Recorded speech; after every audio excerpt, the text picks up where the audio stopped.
Hello friends, welcome back to my channel. ఇవాల్టి మన tasty and healthy sea food recipe చేపల పులుసు. చాలా అంటే చాలా టేస్టీగా ఉంటుందండి. ఒక్కసారి నా స్టైల్లో ట్రై చేయండి. ఇందులో ఒక సీక్రెట్ ఇంగ్రీడియంట్ యాడ్ చేస్తున్నానండి. అది వేయటం వల్ల చేపల పులుసు చాలా అంటే చాలా రుచిగా ఉంటుంది. అదేంటో తెలియాలంటే వీడియోని మాత్రం మీరు ఎక్కడ స్కిప్ చేయకుండా చివరి వరకు ఖచ్చితంగా చూడండి. ఒక్కసారి ఈ విధంగా నా స్టైల్లో ట్రై చేయండి. మళ్ళీ మీరు ఇలానే చేసుకొని తింటారు, అంత రుచిగా ఉంటుంది. ఫిష్ కర్రీ ఎప్పుడు చేసినా సరే ముక్కలు అనేది ఈ సైజులో ఉండాల్సిందేనండి. అప్పుడే కూర చాలా బాగుంటుంది. ఇలా తీసుకున్న తర్వాత ఈ ముక్కలన్నీ కూడా ఒకటికి రెండు సార్లు శుభ్రంగా వాష్ చేసుకోవాలి. అప్పుడే కూర చాలా రుచిగా ఉంటుంది, నీచు వాసన అనేది లేకుండా ఉంటుంది. దీనికోసమని బౌల్లో వాటర్ తీసుకొని ఇందులోనే 1 టేబుల్ స్పూన్ సాల్ట్ మరియు 1 టేబుల్ స్పూన్ పసుపుని యాడ్ చేయండి.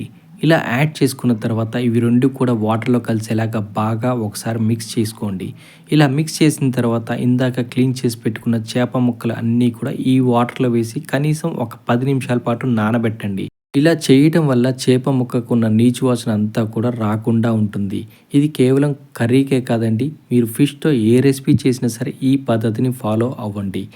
ఇలా నానబెట్టుకున్న తర్వాత ఒకసారి బాగా వాష్ చేయండి. ఇలా వాష్ చేసుకున్న తర్వాత మళ్ళీ ఒకసారి వాటర్ని రీప్లేస్ చేసి ఒకటికి రెండు సార్లు శుభ్రంగా వాష్ చేసి ఈ ముక్కలన్నీ కూడా ఒక పక్కన పెట్టుకోండి. ఈ ఫిష్ పీసెస్ అన్నీ కూడా శుభ్రంగా వాష్ చేసుకున్న తర్వాత ఈ కర్రీకి కావాల్సిన మెయిన్ ఇంగ్రీడియంట్స్ ఏంటో ఇప్పుడు చూద్దాం. ముందుగా కావాల్సింది ఉల్లిగడ్డలు, టొమాటో, జింజర్, వెల్లుల్లి, గ్రీన్ చిల్లీస్. ఇవన్నీ కూడా చిన్న చిన్న ముక్కలుగా కట్ చేసి రెడీగా ఒక ప్లేట్లో పక్కన పెట్టుకోండి.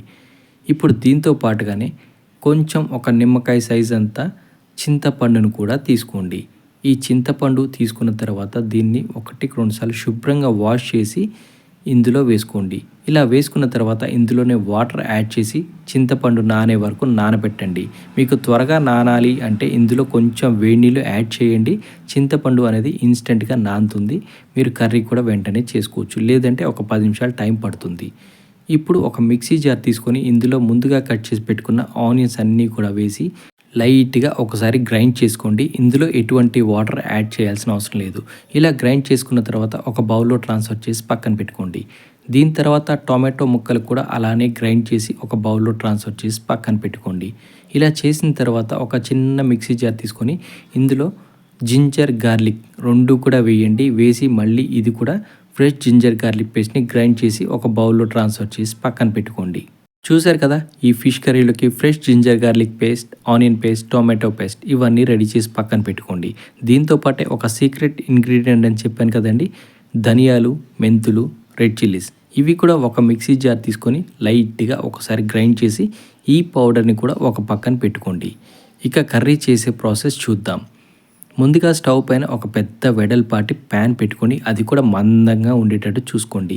ఇది వెడల్పుగా ఎందుకు ఉండాలి అంటే ఎప్పుడైనా సరే ఫిష్ కర్రీ చేసేటప్పుడు ఒక పీస్ పైన ఇంకొకటి పడకుండా చూసుకోవాలి. కాబట్టి వెడల్పుగా ఉన్న ప్యాన్ తీసుకోండి. ఇందులో ఒక 2 టేబుల్ స్పూన్ ఆయిల్ యాడ్ చేసిన తర్వాత 1 టేబుల్ స్పూన్ జీలకర్రను వేయండి. ఇందులోని లవంగాలు, యాలకులు, చెక్క, బిర్యానీ ఆకును కూడా వేసి లైట్గా వేయించండి. ఇలా వేగిన తర్వాత ఇందులోనే గ్రీన్ చిల్లీస్ను కూడా వేసి వేయించుకోండి. ఇలా వేయించుకున్న తర్వాత ఇందులోనే ముందుగా గ్రైండ్ చేసి పక్కన పెట్టుకున్న ఆనియన్ పేస్ట్ని కూడా వేయండి.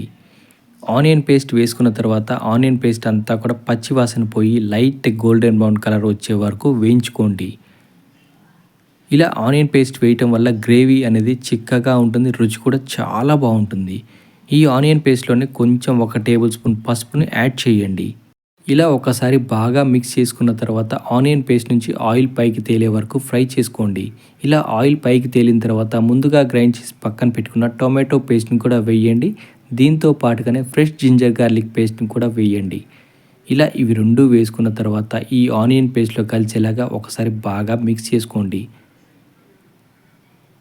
ఇలా అంతా మిక్స్ చేసుకున్న తర్వాత పచ్చివాసన పోయే వరకు కనీసం ఒక 2 నిమిషాల పాటు ఇదంతా కూడా ఫ్రై చేసుకోండి. ఎప్పుడైనా సరే ఫిష్ కర్రీ చేయాలంటే నా స్టైల్లో ఈ విధంగా ఒక్కసారి ట్రై చేయండి, మీకే అర్థమవుతుంది ఎంత రుచిగా ఉంటుందో.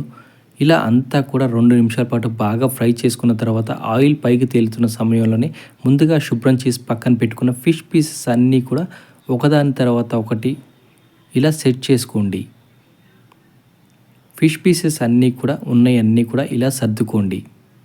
ఫిష్ పీసెస్ అన్నీ కూడా ఇలా ఈ ప్యాన్లో సర్దుకున్న తర్వాత దీనిని అస్సలు కదిలించకుండా ఒక 2 నిమిషాల పాటు ఫ్రై చేయండి. ఇలా చేసుకున్న తర్వాత దీనిలో గరిటె కానీ ఏది పెట్టకుండా నేను చూపిస్తున్న విధంగా ప్యాన్నే ఇట్లా ఎగరేయండి. ఇలా చేయటం వల్ల కింద ముక్కలు పైకి, పై ముక్కలు కిందకి సెట్ అవుతాయి. ఇలా అయిన తర్వాత మళ్ళీ ఒక 2 నిమిషాల పాటు ఫ్రై చేసుకోండి. ముక్క అనేది మంచిగా ఉడుకుతుంది.